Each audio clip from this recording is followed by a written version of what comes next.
하나님의 말씀은 사도행전 20장 22절로 24절의 말씀입니다. 위대한 전도자. 우리는 모두가 다 위대한 전도자로 부름받았습니다. 구분이 없습니다. 주님 앞에 나온 우리 모두는 사명을 다 받은 자들입니다. 각자 위치에서 우리 주님이 주신 사명이 있습니다. 우리 주님께서는 우리 각 사람을 위대한 전도자라고 명칭을 붙여주셨습니다. 나는 위대한 전도자입니다. 나는 위대한 전도적 사명을 감당하라고 우리 주님께서 사명을 부여하신 주님의 일꾼입니다. 우리 주님 일꾼됨을 기쁨으로 받으시고 오늘 주시는 말씀을 통해서 은혜 받고 돌아가시는 귀한 시간이 되실 수 있기를 주님의 이름으로 축복해 드립니다. 사람은 누구나가 안전하고 평탄한 인생을 살기를 원합니다. 고난받는 것을 원하는 사람이 없을 것입니다. 미래가 탄탄히 열리기를 바라고 진행되기를 바라고 앞으로 올라가는 참으로 멋진 인생을 살기를 바랄 것입니다. 이게 우리 모든 인간이 바라고 원하는 일인 줄 믿습니다. 그런데 우리 주님께서는 우리를 테스트하십니다. 우리를 불러서 위대한 전도자로 삼아주셨는데 위대한 전도자라고 부르시기 전에 사명을 주시는데 그 사명에는 가시가 있다는 것입니다. 역경과 고난과 핍박과 학대가 있다라고 말씀하고 있습니다. 그런데 그 고난과 핍박과 학대는 능히 나로는 감당할 수가 없습니다. 나는 감당할 수 없지만 우리 주님께서 그 사명을 감당할 수 있도록 나에게 붙여주신 분이 계십니다. 아주 위대한 분이십니다. 이 세상을 만드신 분이십니다. 이 세상을 통치하시는 분이십니다. 1분 1초도 눈 깜빡하지 아니하고 그분은 나와 함께 통행하시는 분이십니다. 그분이 누구시냐? 바로 예수의 영 성령님이십니다. 성령님을 우리에게 붙여주셔서 우리에게 부여된 그 사명을 감당하는데 고생도 고통도 핍박도 학대도 다 물리치고 승리할 수 있도록 만들어 주신다라고 말씀하고 있습니다. 따라서 성령님과 함께하는 인생은 참으로 멋진 인생인 것입니다. 성령님과 함께 성령님의 인도를 따라서 사명을 다시 한번 깨닫고 멋지게 살아가시는 우리 성도님들이 되실 수 있기를 축복해 드립니다. 먼저 첫 번째입니다. 첫 번째는 전도자는 성령의 인도를 따라서 살아야 된다라고 말씀하고 있습니다. 전도자는 성령의 인도를 따라 살아야 된다라고 말씀하고 있습니다. 22절을 우리 함께 읽어보시겠습니다. 보라, 이제 나는 성령에 매여 예루살렘으로 가는데 거기서 무슨 일을 당할는지 알지 못하노라. 다시 한번 읽어주시기 바랍니다. 보라, 이제 나는 성령에 매여 예루살렘으로 가는데 거기서 무슨 일을 당할는지 알지 못하노라. 아멘. 소아시아 지역을 돌아다니면서 교회를 세웠습니다. 가는 곳마다 교회가 세워졌습니다.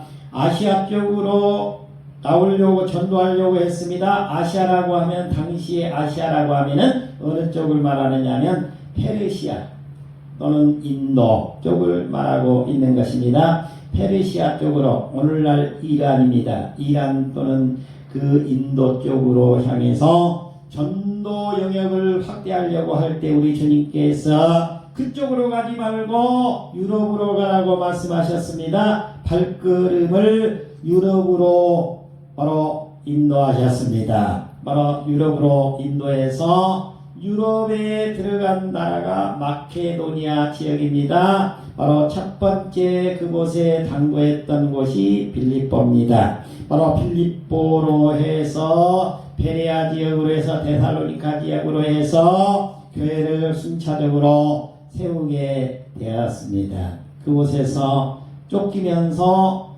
전도하고 교회를 세우고 핍박이 이어졌습니다. 더 이상 바로 그 유럽 지역에 있을 수가 없게 되었습니다. 그래서 다시 바로 에베소로 고린도로 왔습니다. 네, 거기에서 이제 어디로 가려고 그러냐? 예루살렘으로 이제 가려고 하는데 예루살렘으로 사도님 가시지 마세요. 예루살렘으로 가시다가는 죽을 수도 있습니다. 그냥 이곳에서 지금 사도님의 말씀을 듣기를 바라는 사람들이 많습니다. 이곳에 머무르셔서 계속해서 그냥 복음을 전하시지요. 이럴 때 바로 이 사도 바울 선생님과 그 전도팀은 바로 뭐라고 합니까? 보라, 이제 나는 성령에 매여 예루살렘으로 가는데 거기서 무슨 일을 당할는지 알지 못하노라. 예루살렘으로 가시면 온갖 핍박이 닥칠 것입니다. 죽을 수도 있습니다. 군데 사도 바울 선생님을 죽이려고 하는 사람들이 지금 사도 바울 선생님을 기다리고 있습니다. 가시면 안 됩니다. 울고 난리가 났습니다. 이때 바로 결단을 내립니다. 바로 고난과 핍박과 학대가 있더라도 성령님께 매여 있는 나는 성령님께서 나를 인도하심으로 나는 어떤 일을 당할지라도 나는 내가 사명 감당해야 될 바로 그 목적이 있는 예루살렘으로 가야 된다라고 말씀하고 있는 것입니다. 히브리서 11장 8절의 말씀입니다. 바로 어떤 어려움이 닥치더라도 주 예수 그리스도를 의지하게 되면 구원을 받는다라고 말씀하고 있습니다. 믿음으로 아브라함은 부르심을 받았을 때에 순종하여 장래의 유업으로 받을 땅에 나아갈새 갈 바를 알지 못하고 나아갔으며 아브라함은 하나님의 음성만 듣고 바로 그 갈대아 우르를 따라서 바로 그 약속의 땅 가나안 땅으로 들어갔습니다. 아브라함에게 축복이 바로 이루어졌습니까? 아닙니다. 축복의 땅이라고 한 이스라엘로 가나안 땅으로 들어갔는데 가나안 땅에 들어가니까 가뭄이 닥쳐가지고 살 길이 없습니다. 풀도 자라지 않습니다.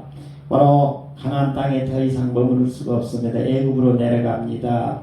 그랄 지역으로 다시 이동합니다. 그리고 다시 이스라엘로 들어옵니다. 그리고 이스라엘 그 아브라함의 자손들은 애굽으로 내려가서 바로 430년 동안 종살이를 하고 그리고 나서 430년 후에 모세의 인도를 받고 광야로 나왔습니다. 광야에서 요르단을 건너 가나안 땅으로 들어갔습니다.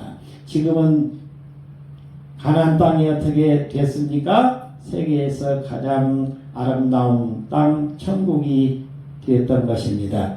바로 우리에게도 마찬가지입니다. 우리 주님께서 약속한 땅이라고 해서 바로 축복이 이루어지지 않는다는 것입니다. 성령님의 인도는 때로는 알 수 없는 길로 이끄시기도 한다는 것입니다. 우리에게도 마찬가지입니다. 우리에게 미래를 보여주시지 않습니다. 그리고 성령님께서 우리를 미래로 이끌고 가는 것입니다. 바로 성령님의 인도를 받아서 성령님을 온전히 신뢰하고 살아가는 삶을 살게 되면 우리 주님께서는 우리에게 어떤 어려움과 고난도 다 이기게 해주신다라고 약속하고 있는 것입니다. 인생은 두 가지로 이루어져 있다라고 말합니다. 인생은 하나는 고생입니다. 그리고 하나는 권태입니다. 하나는 이 세상 태어난 것 자체가 태어나면서부터 죽을 때까지 고생만 하고 살아간다는 것입니다. 또 어떤 인생은 태어날 때부터 감당할 수 없는 복을 받아가지고 자기가 감당할 수 없는 축복을 받고 살아간다는 것입니다. 금수저로 태어난 사람은 고난과 고통을 모릅니다. 태어날 때부터 이 세상 보통 사람들이 먹을 수 없는 특별한 음식을 먹으면서 특별한 대접을 받으면서 죽을 때까지 살아간다는 것입니다. 이 세상은 알고 보면 불합리한 세상인 것입니다. 바로 하나는 고생스러운 삶이요, 하나는 권태스러운 삶이라는 것입니다. 돈을 어떻게 해야 쓸지 모르는 사람들에게는 인생이 그야말로 즐거운 삶이 아니라는 것입니다. 눈 뜨면 권태요. 그 사람들에게는 바로 그 태어난 순간부터 죽을 때까지의 삶이 행복한 삶이 아니라는 것입니다. 행복한 삶이 아니라 권태로운 삶이라는 거예요. 있어서 풍부해서 좋은 것이 아니라는 것입니다. 또 어떤 인생은 자기가 헤쳐나갈 수 없는 고생을 하면서 살아간다는 것입니다. 우리 인생은 이거 고통을 감당하면서 살아가는 인생이나 권태로움을 평생 지니고 살아가는 사람에게 바로 구원의 길이 있다는 것입니다. 그 구원의 길이 무엇입니까? 우리 주 예수 그리스도를 붙잡는 것입니다. 우리 주 예수 그리스도를 붙잡게 되면 나에게 주어진 삶이 바뀌게 됩니다. 고통스러운 삶이 은혜의 삶으로 바뀝니다. 축복의 삶으로 바뀌게 됩니다. 아름다운 삶으로 바뀌게 됩니다. 권태로운 삶이 은혜로운 삶으로 바뀌게 되는 것입니다. 아름다운 삶으로 바뀌게 되는 것입니다. 바로 고통스러운 삶을 짊어진 인간이나 권태로운 삶을 부여받은 인생이나 둘 다 우리 주 예수 그리스도를 만나면 축복의 아름다운 은혜의 삶을 살아갈 수 있다라고 말하고 있는 것입니다. 바로 오직 주 예수 그리스도를 통해서만 바로 우리는 은혜의 삶을 약속받을 수 있고 구원의 삶을 살아갈 수 있다라는 것입니다. 베드로전서 4장 13절 말씀입니다. 그리스도의 고난에 참여하는 것으로 즐거워하라. 우리 주 예수 그리스도가 십자가를 짊어지셨습니다. 내 죄 때문에, 내 허물 때문에 십자가를 지셨습니다. 우리 주님이 십자가를 지셨기 때문에 나도 우리 주님과 손을 잡으면 나에게도 우리 주님께서 고난에 참여하게 만들어 주십니다. 그러나 그 고난을 감당하겠다고 결단을 하게 되면 우리 주님께서 나에게 붙여주시는 그 성령님을 통해서 감당할 수 있는 힘을 주신다라고 말씀하고 있는 것입니다. 여러분, 우리 주 예수 그리스도의 손을 꼭 붙잡고 고통의 삶이든 권태로운 삶이든 우리 주님께서 다 해결하셨다. 은혜의 삶을 멋지게 살아갈 수 있도록 나에게 우리 주님이 약속하셨다.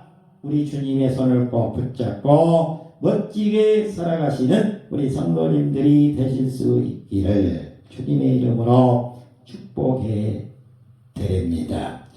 어느 선교사가 하나님의 부르심을 받고 아프리카로 떠나게 되었습니다. 그곳은 질병과 위험이 많은 곳이었고 주변 사람들은 모두 말렸습니다. 그러나 그는 이렇게 말했습니다. 하나님이 부르신 곳이라면 그곳이 가장 안전한 곳입니다. 그는 결국 그곳에서 수많은 영혼을 주께로 인도하는 열매를 맺었습니다. 그의 삶은 환경이 아니라 성령의 인도를 따라 살 때 하나님께서 어떻게 역사하시는지를 보여줍니다. 우리 주님과 함께 동행하는 멋진 삶을 사시기 바랍니다. 지금 나를 내 목숨을 노리고 있는 바로 그 저 마귀 사탄 세력이 군데군데 지금 기다리고 있습니다. 예루살렘에서 나를 죽이려고 기다리고 있습니다. 그러나 성령님이 나와 함께 하시기 때문에 내 목숨을 노리고 있는 저 사탄 마귀 대적 세력이 있다고 하더라도 나는 나의 그 사명 감당의 목적을 이루기 위해서 나는 이 예루살렘으로 당당히 올라가겠다 라고 바로 지금 말하고 있는 이 사도 바울 선생과 같은 바로 그 믿음을 우리도 가져야 될 줄 믿습니다. 사도 바울 선생님은 예루살렘에 올라가서 죽게 되었습니까? 고통은 당하게 되었지만 죽지 않았습니다. 그 이후로도 예루살렘에 방문한 이후로도 물론 감옥살이도 하고 로마로 압송도 되고 했지만 우리 주님께서 약속하신 사명을 다 감당할 때까지는 우리 주님이 맡겨진 사명을 멋지게 당당하게 계속해서 감당하게 되었습니다. 우리 주님이 맡겨주신 사명은 우리가 피할 수도 없습니다. 감당하려고 할 때 우리 주님께서 함께 하셔서 멋진 인생이 펼쳐지게 만들어 주실 줄 믿습니다. 두 번째입니다. 두 번째는 성령님은 온갖 고난을 무릅쓰고 전도자의 사명을 감당케 하십니다. 라고 말씀하고 있습니다. 성령님은 온갖 고난을 무릅쓰고 전도자의 사명을 감당케 하십니다. 라고 말씀하고 있습니다. 23절을 읽어주시기 바랍니다. 오직 성령이 각 성에서 내게 증언하여 결박과 환난이 나를 기다린다 하시나. 예, 각 성에서 내게 증언하여 오직 성령이 각 성에서 내게 증언하여 결박과 환난이 나를 기다린다 하시나. 근데 지금 예루살렘으로 올라가는데 여러 군데를 바로 거쳐야 됩니다. 배를 타야 됩니다. 걸어가야 됩니다. 말을 타야 됩니다. 그리고 예루살렘으로 들어가야 됩니다. 굉장히 당시에 어려운 그 시대입니다. 지금으로부터 2000년 전에 있었던 일입니다. 2000년 전에 있었던 일인데 바로 그때 당시를 한번 생각해 보십시오. 우리 50년 전만 생각해 보십시오. 동상면 바로 여기에서 전주를 나가는데 어떻게 나갔는지 한번 생각해 보십시오. 50년 전만 해도. 그런데 2000년 전인데 바로 마게도니아 지역에서 바로 예루살렘까지 올라가는데 죽음을 그냥 대적이 기다리지 않는다 하더라도 가는 것만으로도 목숨을 걸고 가야 했을 것입니다. 그런데 지금 군데군데 바울 사도를 죽이려고 기다리고 있는 적들이 지금 있습니다. 그거를 무릅쓰고 성령님을 온전히 의지해서 예루살렘으로 올라가는 것입니다. 바로 이 성령님께서는 고난을 미리 알게 하시지만 피하게 하시지는 않는다는 것입니다. 왔으라고 말씀하시는 것입니다. 어떤 환난이 핍박이 닥쳐도 내가 너와 함께 하기 때문에 그 핍박과 학대를 이겨낼 수 있도록 내가 도와주겠다라고 말씀하시는 것입니다. 너는 그냥 가면 된다는 것입니다. 그러면 내가 너와 함께 하겠다는 것입니다. 바로 요한복음 16장 33절의 말씀입니다. 이것을 너희에게 이르는 것은 너희로 내 안에서 평안을 누리게 하려 함이라. 세상에서는 너희가 환난을 당하나 담대하라, 내가 세상을 이겼노라. 약속하고 있습니다. 이 세상살이가 단조롭지가 않습니다. 돈 있으면, 재산이 많으면, 좋은 차를 타면, 좋은 집에 살면, 권세와 지위를 가지게 되면 행복할 줄 알지만 그렇지 않습니다. 쇼펜하워라고 하는 철학자는 말합니다. 바로 인생은 하나는 고생이요 하나는 권태라고 해요. 있는 것이 권태입니다. 없으면 고통입니다. 없어도 고통이요 있어도 권태도 내나 같은 어려운 생활을 하는 것입니다. 그러니까 고생스러운 인생이나 있어서 권태로운 인생이나 똑같은 것입니다. 삶은 우리 주 예수 그리스도를 만났을 때 우리 주 예수 그리스도를 만나서 우리 주님께서 성령 하나님을 우리에게 보내주셔서 나와 함께 동행하게 만들어주실 때 성령 하나님께서는 나의 주어진 모든 인생의 문제들을 우리 주님께서 감당할 수 있도록 만들어 주십니다. 그래서 성령 하나님께서는 고난 속에서도 담대함을 주셔서 바로 앞을 향해서 나가게 만들어 주시는 것입니다. 미래를 향해서 나가게 만들어 주시는 것입니다. 어떤 사람이 행복하다라고 말합니다. 행복이라고 하는 단어는 과거적인 의미의 단어입니다. 미래의 의미를 지니고 있는 단어가 아닌 것입니다. 예, 그때는 내가 행복했지. 좋은 일이 있었을 때는 잠시 잠깐 행복할 수 있습니다. 그러나 좋은 일이 아닌 고통받는 그 시기는 행복하다고 하지 않습니다. 행복할 것이다 라고 하는 것은 가짜인 것입니다. 우리는 미래에 대한 소망과 비전을 품고 살아가는 것입니다. 나에게는 비전이 있습니다. 나에게는 소망이 있습니다. 희망이 있습니다. 왜 그렇습니까? 미래의 소망과 비전과 희망을 가지고 살려면 우리 주님이 함께 하셔야 됩니다. 우리 주님이 보내주신 성령 하나님과 함께 인생을 멋지게 걸어가야 됩니다. 그때 우리 주님께서는 인생의 그 어떤 어려움도 이겨내고 완전히 아름다운 인생을 살아갈 수 있도록 만들어 주신다라고 약속하고 있는 것입니다.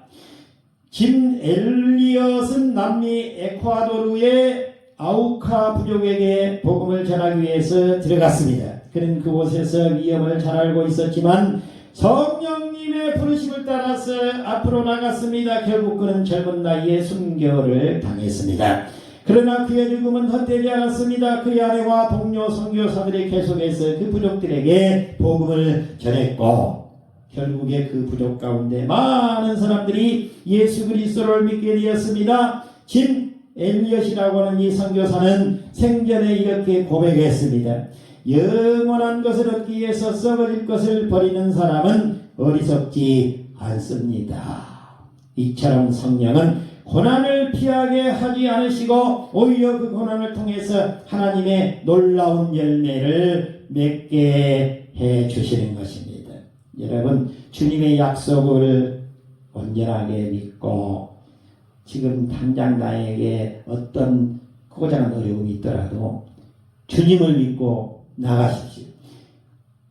나는 신월교회 성도입니다. 신월교회 성도이기 때문에 내가 믿는 예수님께서 나에게 성령 하나님을 보내주셨습니다.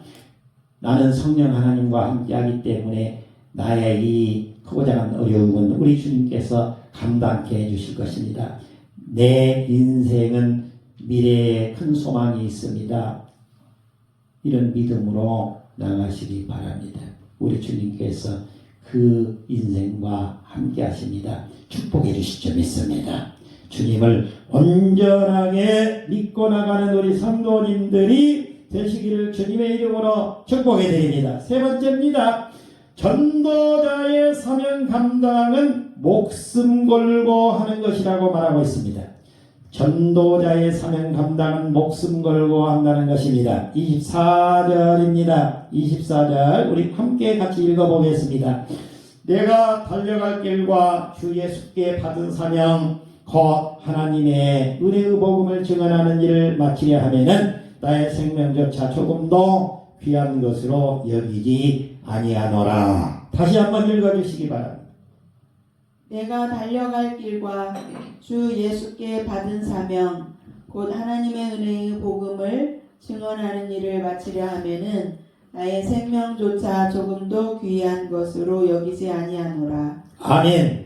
전도자는 자신의 생명을 귀하게 여기지 않는 사람이라는 것입니다. 이미 성령님이 나와 함께 하기 때문에 성령님이 함께 하시지 않으면 대적들이 나를 죽이려고 기다리고 있는데 나는 어느 순간에 죽고 말 것입니다. 그러나 우리 성령 하나님께서 나와 함께 동행하시기 때문에 군데군데 가서 그 적군을 만나더라도 우리 주님께서 그 적을 물리쳐 주십니다. 이기게 하여 주십니다. 환난을 피하게 만들어 주시는 것입니다. 우리 주님께서 싸워서 이기게 해 주시는 것입니다. 우리 성령 하나님의 함께 하심을 믿고 멋지게 살아나가는 우리 성도님들이 되실 수 있기를 주님의 이름으로 축복해 드립니다. 전도자는 받은 사명을 끝까지 완수해야 된다라고 말씀하고 있습니다. 왜 지금 사도 바울과 사도 바울 전도팀은 그 편안함을 누리면서 에베소나 고린도 지역에 머물러 있어도 되는데 왜 지금 예루살렘으로 올라가려고 하는 것입니까?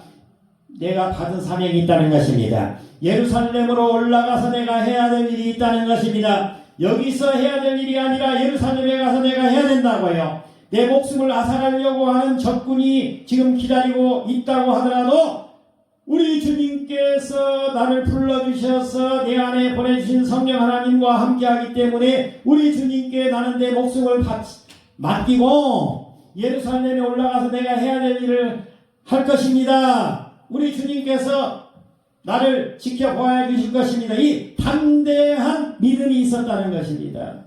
목숨까지도 내놓고 주님의 일을 감당하려고 했다라고 말하고 있습니다. 전도자는 복음 증거를 최고의 사명으로 여겨야 된다라고 말씀하고 있습니다. 목숨 걸고 사명 감당하려고 하는 이 주님의 사람, 주님의 전도자, 주님의 사명을 맡은 이 주님의 일꾼은 우리 주님께서 끝까지 지켜보아여 주십니다. 아름다운 사명을 끝까지 잘 감당할 수 있도록 우리 주님께서 함께하여 주시는 것입니다.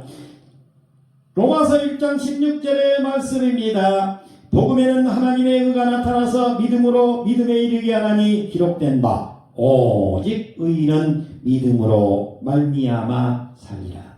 우리 주 예수 그리스도를 믿고 주님과 함께 손잡은 성령 하나님이 함께하는 사람을 의인이라고 하는 것입니다. 의인은 무엇 때문에 산다고 했습니까? 믿음으로 말미암아서 산다라고 말하고 있습니다. 우리 주님께서는 우리를 단단히 지켜보아여 주실 줄 믿습니다. 디트리 보네퍼라고 하는 독일의 그 목사님이 계십니다. 제2차 세계대전 당시 히틀러 정권에 맞서서 신앙의 양심을 지키면서 복음을 전했던 목회자였습니다. 그는 안전한 외국으로 갈 기회도 있었지만 고통받고 있는 조국과 교회를 외면할 수 없다며 다시 독일로 돌아갔습니다. 결국 그는 나치 정권에 의해서 체포되어 감옥에 갇혔고 끝내 처형을 당했습니다. 그러나 그는 죽기 전까지 믿음을 지키면서 복음을 붙들었습니다. 그는 이렇게 말했습니다. 그리스도를 따르는 것은 값비싼 은혜입니다. 보네퍼의 삶은 전도자의 사명이 얼마나 귀한 것이며 그것이 때로는 목숨을 내놓는 결단을 요구한다는 사실을 잘 보여주고 있습니다. 우리 주님과 함께하는 나는 우리 주님께서 반드시 나와 함께 우리 주님이 저에게 부여한 사명을 감당할 수 있도록 만들어 주실 것이다 라고 하는 그런 약속의 말씀을 믿고 오늘도 멋지게 전진하는 우리 성도님들이 되실 수 있기를 주님의 이름으로 축원해 드립니다.